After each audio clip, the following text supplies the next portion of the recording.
So I work for the space station program as an external relations specialist. They don't let me out much because I'm too out there. But someone backed out, so here I am. Okay, so you know, the space station's been flying for a long time. Anybody here under the age of 20? You're not under the age of 20. I'm not saying you look older that way. All right, so you know, we've been flying for quite some time as just a vehicle without people in it. So we launched our first crew in November of 2000, and Expedition 1 took over. Once that happened, we haven't gone a single day without humans in space. Anybody know what year it is? So next year, 20 years straight with human beings living in space.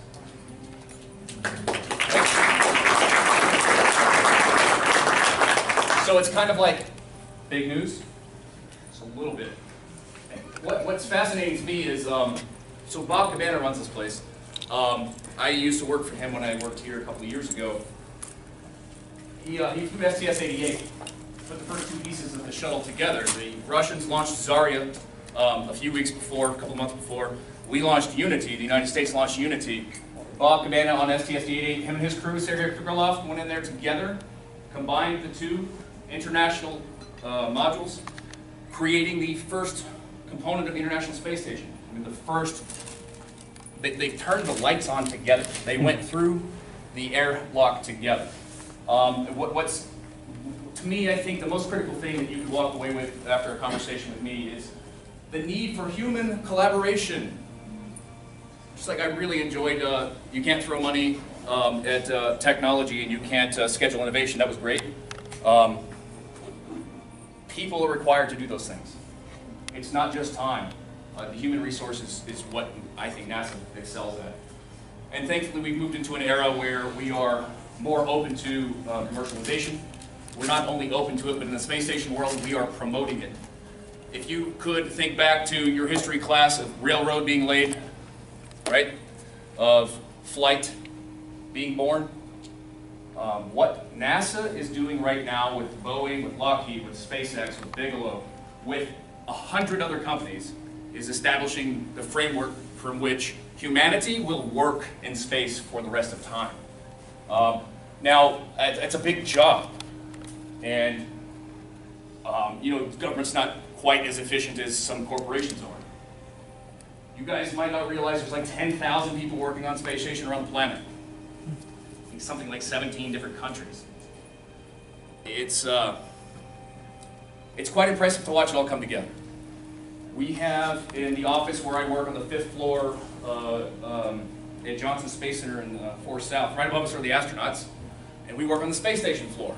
And with us are the Canadians, the Japanese, the Russians. Lots of Texas boys like me, usually much thicker accent. Spent a lot of time abroad. You can try. That'd be embarrassing. So there's just so much teamwork, and we're all of our partners, really pumped for SpaceX at the moment. I mean, this is crazy. I joined Kennedy as an intern in 2013, and never got to see a shuttle launch. I never got to see a shuttle launch. I've never seen humans leave the planet.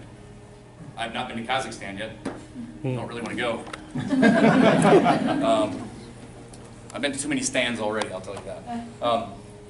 Goodness gracious, so we've got Soyuz seats lined up through the end of the year, and we need our partners to come through, and they're coming through. They are busting their butts to make sure that our crews get up there safely. Another quote I heard today was, better to be on the ground wishing you were in the air than to be in the air wishing you were on the ground.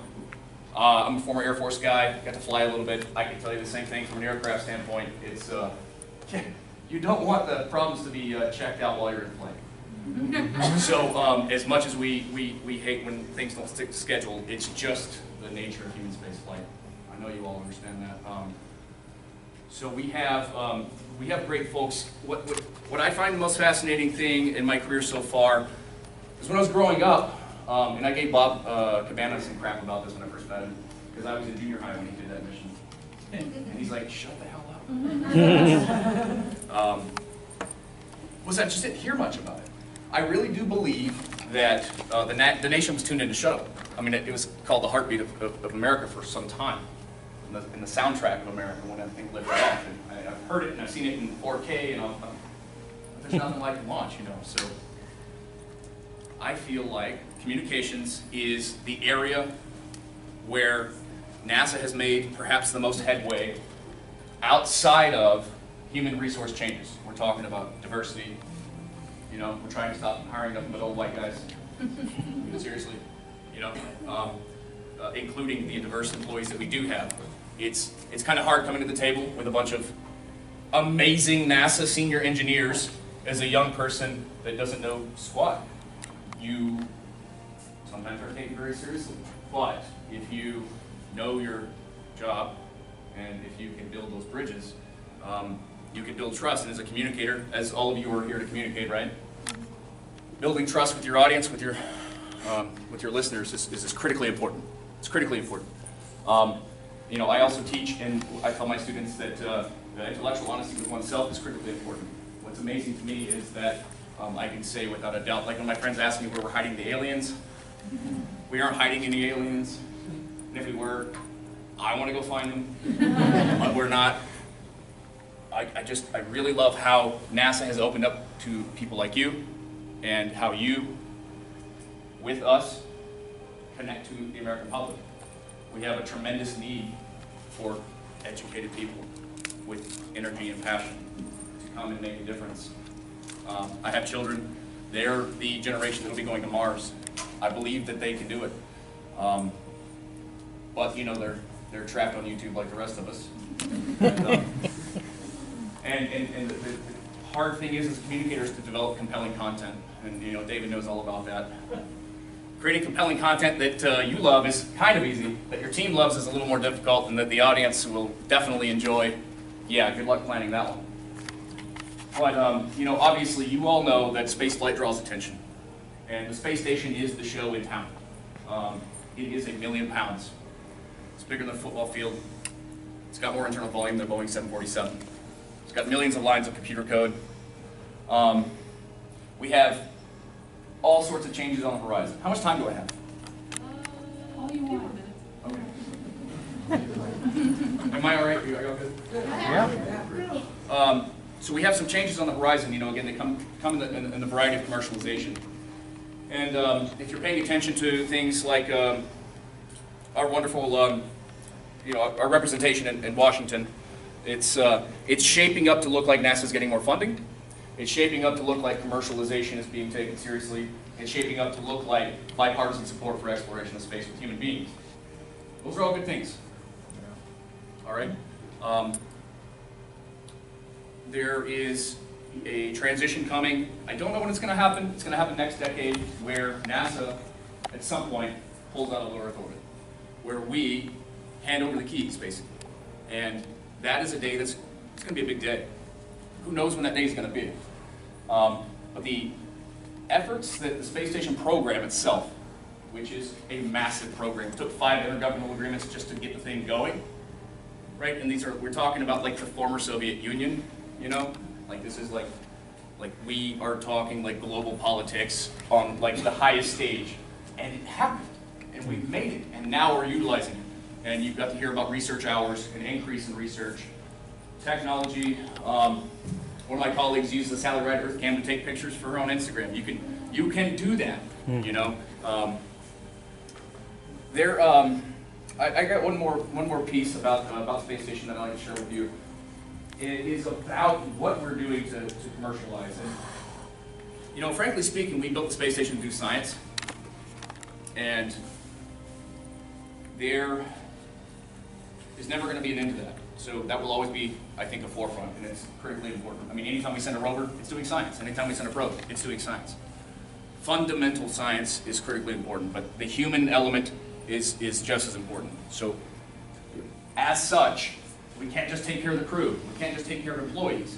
If you're coming to work with NASA, you may have heard we have a reputation for long lists of requirements, you know, regulation, red tape, then the good old-fashioned bureaucracy and all that good stuff. So a few years ago, space station kind of got the idea that they were hard to work with. They were told this somewhat subtly by various payload developers. And the program manager at the time, Mike Succardini, now it's Kirk Shireman, he said, you know what, we got to figure this out. It's hard doing business with us. We need to get out of the way. How the hell are we going to do that? Well, let's get together all of the requirements it takes to get a payload from your lab to our space station. And when they got all of the documents together, according to Kenny Todd, who's one of our managers, you could drop it and it would thump and it would stand about 11 inches high. Paperwork that you had to fill out, that you had to know what to do. And so the space station's like, okay, well, if you sign up for like new internet service, or if you sign up something from Amazon, it happens. It's all in the back end. It works for you as a user. That's what has to happen. Like Kennedy Space Center has transformed itself into a place where commercialization is happening, where businesses are doing their job out here alongside the government together. We're doing that in space, and we're doing it on the ground with all of our new agreements. So basically, the space station went through an effort to reduce by half, approximately, the requirements it takes to go to space. Additionally, they created new positions. Payload integration managers, research integration managers. They existed before, but now they are directly interfacing with our commercial friends. Not just commercial friends, our academic friends, international friends. So when it comes down to it, space station has been built, was being utilized, and now is really looking to transform itself. It's looking to transform itself into a sustainable benchmark laboratory where we can continue doing all the human research we need, and additionally, the amount of pharmaceutical work being done up there that benefits us all. We all know somebody with something, some sort of ailment. That kind of thing is, you might be able to tie a dollar amount to it, but you can't really put a dollar amount on human life. So I really love what I do. I'm really glad you're here. We're very excited for SpaceX.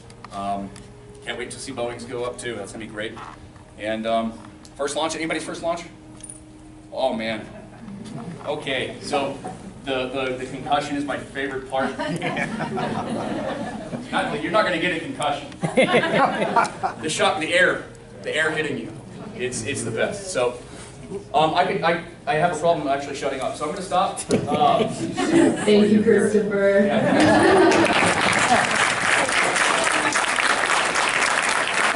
I'll go around if you guys have any questions for me, okay?